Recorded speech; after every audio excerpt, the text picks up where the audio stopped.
بسم اللہ الرحمن الرحیم۔ ملا عمر کی اسلامی حکمت عملی جدید اسلامی تحریکوں کے لیے قیام عمل۔ ملا عمر کی شخصیت پر افغانستان کے ممتاز مورخ اور دانشور عبدالستار سعید صاحب نے پشتو زبان میں کتاب لکھی ہے۔ اس میں ان کے حالات زندگی، ان کی جہادی سرگرمیوں اور حکمت عملی پر کافی تفصیل سے روشنی ڈالی گئی ہے۔ ملا عمر کے بارے میں اس کتاب کا مواد البرہان لاہور کے جولائی کے شمارے میں شائع ہوا ہے۔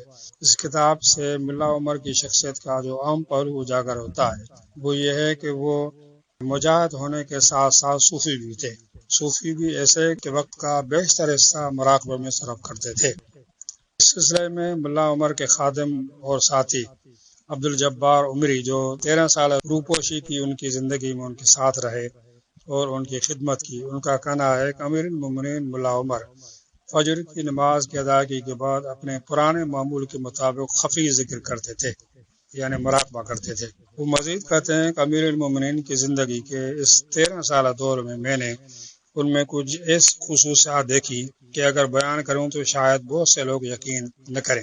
ان میں سے ایک ان کے مراقبے اور تفکر کی کیفیت تھی۔ وہ دن رات ہر وقت مراقبے اور گہری فکر یعنی اندر میں ڈوبنے اور ذکر میں مشغول رہتے تھے۔ امیر المومنین کا مزاج تھا کسی کو ڈانٹتے نہیں تھے۔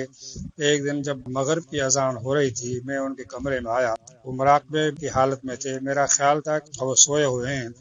میں نے انہیں جگانے کے لیے آواز دی کیونکہ نماز کا وقت ہو رہا تھا۔ انہوں نے سر اٹھایا تو مجھے خوب ڈانٹا۔ بعد میں اپنی ڈانٹ پر معذرت کرتے ہوئے کہا کہ اللہ کرے آپ میری ڈانٹ سے ناراض نہ ہوئے ہوں۔ میں سو نہیں رہا تھا بلکہ میں ذکر فکر یعنی مراقبے میں مصروف تھا، اور مراقبے میں کبھی کبھار مجھ پر ایسی حالت طاری ہو جاتی ہے جس میں اتنی لذت ہو جاتی ہے کہ وہ لذت مجھے دنیا کی کسی بھی نعمت میں حاصل نہیں ہوتی۔ میں اس وقت ایسی ہی کیفیت میں تھا جب آپ نے مجھے آواز دی۔ حوالہ پورا ہوا۔ اس حوالے سے آپ نے ملا عمر کے مراقبے کی حالت کا اندازہ لگا لیا۔ مراقبہ دراصل متوجہ اللہ ہونے کے اسم ذات کے قلبی ذکر کے ذریعے متوجہ اللہ ہونے کے ملکے کے راسخ ہونے کا سب سے اہم ترین ذریعہ ہے۔ مراقبے میں ڈوبنے والا شخص اگر ذہین بھی ہو، دین کا علم اور اس کا تقاضوں کا کامل شعور بھی رکھتا ہو تو ایسا فرد حیرت انگیز کارنامے سر انجام دیتا ہے۔ امت کی ساری مسلمہ شخصیتوں نے اللہ کے اسم ذات یا کلمے پر غیر معمولی محنت کے ذریعے ہی دینی، دعوتی اور علمی کارنامے سر انجام دیے۔ مراقبہ جب طبیعت میں راسخ ہونے لگتا ہے تو فرد اللہ کے دین کی حمیت، دین کی خدمت، ملت کو درپیش چیلنج سے مقابلے کے لیے مضطرب اور بے قابو ہو جاتا ہے۔ چونکہ وہ اپنی شخصیت کو اللہ کی ذات میں مٹا چکے ہوتے ہیں، اللہ کے مقابلے میں ان کی جداگانہ ہستی اس سرے سے موجود ہی نہیں ہوتی، اس لیے اللہ کی مدد ان کے ساتھ شامل حال ہو جاتی ہے۔ اس طرح وہ دین کے فروغ اور احیاء اسلام کے لیے ایسے کارنامے سر انجام دیتے ہیں کہ دنیا دنگ رہ جاتی ہے۔ اس طرح کی شخصیتوں کو وہ ساری صفات عطا ہوتی ہیں جو احیاء اسلام کے کام کے لیے ضروری ہوتی ہیں۔ ان صفات میں حمیت دین، خدمت اسلام اور اللہ کے کلمے کی سربلندی کے لیے بے پناہ طرف، اللہ کی ذات پر یقین کامل، پوری دنیا سے ٹکرا جانے کا حوصلہ، ظاہری وسائل کے فقدان کے باوجود بڑے بڑے وسائل کے حامل قوتوں سے مقابلے کا عزم، سیرت و کردار میں پاکیزگی، نور بصیرت، فہم و فراست، سادگی و درویشی جیسی بہت ساری صفات انہیں عطا فرمائی جاتی ہیں۔ حدیث شریف ہے کہ جو اللہ کا ہو جاتا ہے اللہ اس کا ہو جاتا ہے۔ جب اللہ کے اسم ذات پر غیر معمولی محنت ہوتی ہے تو نفسی قوتیں فنا ہو جاتی ہیں اور اللہ اور بندے کے درمیان حائل رکاوٹیں دور ہو جاتی ہیں۔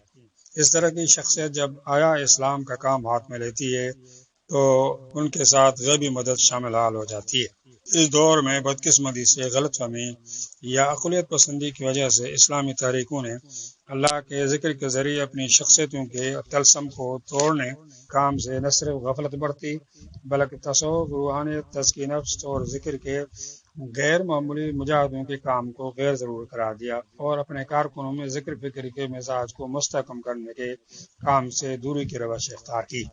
اس کا نتیجہ ہے کہ دنیا بھر میں اسلامی تحریکیں کون صدی سے کام کر رہی ہیں۔ نہ صرف یہ کہ وہ مادیت کے سامنے بند باندھنے میں کامیاب ثابت نہیں ہوئی بلکہ اپنے کارکنوں کو مادیت کی طوفانی لہروں سے بھی نہ بچا سکیں۔ سیرت و کردار کی پاکیزگی، معاشرے میں دعوتی کام کے فروغ اور ریاستی سطح پر اللہ کے کلمے کی بلندی تو دور کی بات ہے۔ جب اللہ کے ذکر کے ذریعے اللہ سے تعلق ہی مستحکم نہ ہوگا تو ہر طرح کے حالات میں استقامت کیسے پیدا ہوگی؟ گل بدین حکمت یار بھی اسلامی تاریخ ہی کا حصہ ہے۔ جدید اسلامی فکر سے وابستہ ہونے کی وجہ سے وہ بھی ذکر فکر اور متوجہ اللہ ہونے کے قرآن و سنت اور سلف صالحین کی راہ پر گامزن نہ ہو سکے، نتیجتاً وہ بھی طالبان کی طرح استقامت کا مظاہرہ نہ کر سکے اور طلوع مغرب سے بہت ہی پہلے انہوں نے روزہ توڑ دیا۔ جدید اسلامی تاریخیں چونکہ ذکر کے ذریعے دل کی گہرائیوں میں ایمان و یقین کی مشعل جمانے کی بجائے عقل اور عقلیت کو تیز سے تیز تر کرنے پر زور دیتی ہیں، جس سے ذہانت تو آتی ہے، گفتگو میں استدلالی صلاحیت پیدا ہوتی ہے، لیکن بات قیل و قال، منصوبہ بندی، اجتماعات، مظاہروں اور اخبار بیانات سے آگے بڑھنے نہیں پاتی۔ اس سلسلے میں ملا عمر کی اسلامی حکمت عملی، ان کا کردار، ان کی استقامت اور دنیا بھر کی ساری قوتوں سے مقابلے کے لیے کامیاب حکمت عملی، یہ سب دراصل ذکر و فکر کے ذریعے دل کی گہرائیوں میں ڈوب کر نور بصیرت حاصل کرنے اور حمیت دین کا نتیجہ تھا۔ اس نقطے کو سمجھنا انتہائی ناگزیر ہے کہ غلبہ اسلام کا کام ہاتھ میں لینا اور اس کے تقاضوں کو پورا کرنا یہ ہر ایک کے بس کی بات نہیں ہے۔ اس کے لیے غیر معمولی ایمانی اور روحانی قوتوں کی ضرورت ہے۔ یہاں عقل محض کام نہیں آتا، یہاں تو قدم قدم پر نور بصیرت اور فراست مومنہ اور اللہ سے مانگتے رہنے کا مزاج اور نفسیات چاہیے۔ غلبہ اسلام کا کام دنیاوی نظاموں کی طرح پبلسٹی، منصوبہ بندی، جذباتی نعروں، الیکشن کے لیے مہم چلانے وغیرہ سے نہیں آتا۔ اس کے لیے اللہ کے لیے نفس کی قوتوں کو فنا کرنا پڑتا ہے اور اللہ سے محبت کے رشتے کو اس طرح مستحکم کرنا پڑتا ہے کہ محبت کا یہ رشتہ ساری شخصیت پر حاوی ہو جائے اور فرد کی اللہ کے ساتھ راز و نیاز کی حالت مستحکم ہو جائے۔ طالبان بظاہر جدید تعلیمی صلاحیتوں کے حامل نہیں ہیں، پروپیگنڈا کے جدوجہد کے فن سے آشنا نہیں ہیں، ان کے پاس حمیت دین، اللہ کے لیے مر مٹنے کا جذبہ، اللہ سے والا محبت کا تعلق، ذکر فکر کے ہتھیار ہیں جو سب سے طاقتور ہتھیار ہیں۔ جو بھی اسلامی تحریک ان ہتھیاروں سے بے نیاز ہو کر غلبہ اسلام کے لیے کام کرے گی، اس کی جد و جہد میں خیر و برکت، اللہ کی غیر معمولی نصرت شامل ہو سکے مشکل ہے۔ اس لیے کہ اللہ کو اخلاص، بے نفسی اور اللہ چاہیے، جو راہ محبت میں چلتے رہنے اور ذکر فکر میں غلطہ ہونے کے نتیجے سے پیدا ہوتی ہے۔ جدید اسلامی تحریکوں کو اپنے پون صدی کے تجربات کو دیکھ کر اپنی قیادت اور اپنے کارکنوں میں حمیت دین کے ساتھ ساتھ اللہ کے ذکر کے ذریعے اللہ سے مستقیم تعلق پیدا کرنے اور نوری بصیرت حاصل کرنے کی راہ اختیار کرنی پڑے گی۔ اس سلسلے میں اس دور کی سب سے بڑی اسلامی تحریک کے قائد ملا عمر کے کردار اور ان کی حکمت عملی سے استفادہ کرنا وقت کی سب سے عام ضرورت ہے۔ دوسری اسلامی تاریخوں کو ملا عمر کی طرح عالمی قوتوں سے جہاد کا معرکہ درپیش نہیں ہے۔ ان کا سب سے بڑا کام یہ ہے کہ افراد معاشرے کو مادیت کی طوفانی لہروں سے بچا کر ان کو اسلام اور اسلامیت پر گامزن کرنا ہے۔ یہ خالص دعوتی نوعیت کا کام ہے۔ اس کام کی برکت سے ہی سیاست، کاروبار، انتظامیہ وغیرہ ہر شعبے میں ایسے افراد ابھر کر سامنے آتے رہیں گے جو ملی زندگی کے اہم شعبوں میں موجود گندگی کی صفائی کا کردار ادا کریں گے۔ اس مقصد کے لیے اسلامی تحریکوں کو ساری توجہ متوجہ اللہ ہونے کے لیے ذکر کے ملکے کو راسخ ہونے اور ذکر کے ذریعے سیرت و کردار میں پاکیزگی اور دعوتی کام کے جذبے پر صرف کرنا ہوگا۔ یہاں ہم برصغیر ہند کے اسلامی دعوت کے سب سے بڑے داعی اور سب سے بڑے صوفی حضرت خواجہ معین الدین چشتی، جن کی کوششوں سے 10 لاکھ ہندو مسلمان ہوئے، ان کا قول نقل کرتے ہیں۔ فرماتے ہیں عاشق کا کم تر درجہ یہ ہے کہ وہ صفات حق سے متصف ہو۔ عاشق کا دل محبت کا آتش کدہ ہے، جو کچھ اس کے اندر جاتا ہے یہ آتش کدہ اسے جلا کر فنا کر دیتا ہے، کیونکہ کوئی آتش محبت سے بالا نہیں۔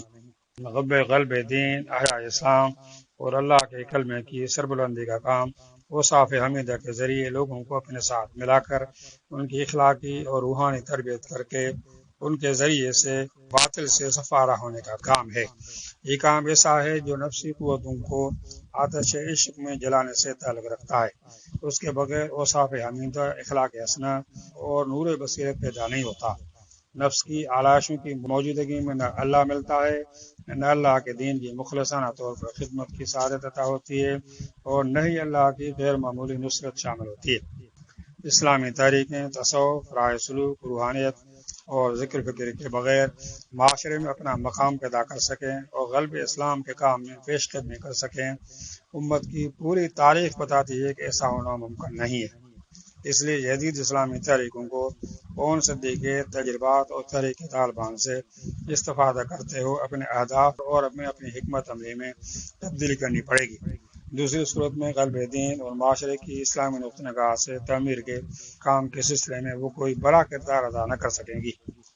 ہم جیسے اقلیت پسندوں کے ذہنوں میں یہ سوال ابھرتا ہے کہ ذکر فکر، غلب دین، اعلی کلمت اللہ کا کام اور اللہ کی محبت، آخر ان دونوں کا باہمی تعلق ہی کیا ہے؟ غلب دین کا کام تو فرد کو سراپا جہد بناتا ہے، میدان کا غازی بناتا ہے، سیاسی جدوجہد پر اکساتا ہے، جبکہ ذکر فکر اور اللہ کی محبت فرد کو اللہ کے ساتھ راز و نیاز کی حالت میں لا کر اس کا بیشتر وقت متوجہ اللہ میں صرف کرنے کا ذریعہ بنتا ہے۔ اس سے تو غلب دین کی جدوجہد متصر ہوئے بغیر نہیں رہ سکتی۔ یہ سوال دراصل اقلیت پسندی کے غلبے کے نتیجے میں ہی پیدا ہوا ہے، ورنہ اللہ کی سنت یہ ہے کہ حقیقی مجاہد، حقیقی غازی اور حقیقی داعی وہی ہو سکتا ہے جس کی شخصیت پر اللہ کا رنگ غالب ہو، جو ذکر کے نور سے ماہیت قلب کر چکا ہو۔ قرآن کے مطالعے سے معلوم ہوتا ہے کہ سارے دینی احکام اور دینی تعلیمات میں اخلاص، للہیت اور حقیقی روح اللہ کے ذکر سے ہی پیدا ہوتا ہے۔ دوسری صورت میں اس جدوجہد میں نام وری اور جذب شہرت جیسی چیزیں شامل ہو کر اس جدوجہد کو بے اثر بنا دیتی ہیں۔ قرآن میں یا ایھا الذین آمنوا اذا لقیتم فئۃ فاثبتوا واذکروا اللہ کثیرا، ایمان والو جب تمہارا کفار سے مقابلہ ہو تو ثابت قدم ہو اور وہاں بھی اللہ کا کثرت سے ذکر کرو۔ رسول اللہ صلی اللہ علیہ وسلم سے فرمایا جا رہا ہے وَلَقَدْ نَعْلَمُ أَنَّكَ يَضِيقُ صَدْرُكَ بِمَا يَقُولُونَ فَسَبِّحْ بِحَمْدِ رَبِّكَ، اور ہمیں معلوم ہے کہ ان کی باتوں، کافروں کی باتوں سے آپ کا سینہ تنگ ہو رہا ہے۔ سینے کی کشادگی کے لیے اللہ کی تعریف کے ساتھ تسبیح بیان کرو، یعنی اللہ کا ذکر کرو۔ حضرت موسیٰ علیہ السلام سے فرمایا جا رہا ہے اذهب انت واخوك بآیاتی ولا تنیا فی ذکری، اے موسیٰ تم اور تیرے بھائی میری آیتیں لے کر فرعون کے پاس جاؤ، لیکن کہیں ایسا نہ ہو کہ میرے ذکر سے غافل ہو۔ قرآن کی اس طرح کی بہت ساری آیتوں سے معلوم ہوتا ہے کہ اللہ سے مستحکم تعلق کلید ثابت ہوتا ہے۔ دعوتی کام اور غلب دین کے کام کے لیے استقامت اسی سے حاصل ہوتی ہے۔